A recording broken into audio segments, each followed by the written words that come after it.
পিছত স্কিমটো সিলেক্ট কৰিব প্ৰধানমন্ত্ৰী আৱাস যোজনা গ্ৰামীণ বুলি সিলেক্ট কৰিব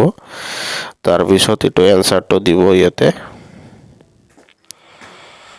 তাৰপিছত সাবমিট বুটনত ক্লিক কৰিব এইটো সাবমিট বুটনত ক্লিক কৰিব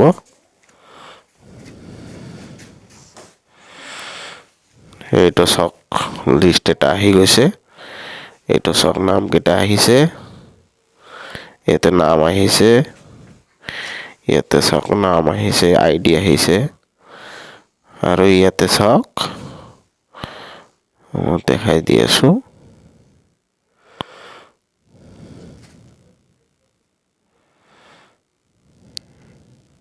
এইবিলাক নতুন হয় গোটেইকেইটা 23-24 হয় এইটো মই দেখাই দি আছো এইটো সক এইবিলাক হল দেখাই দি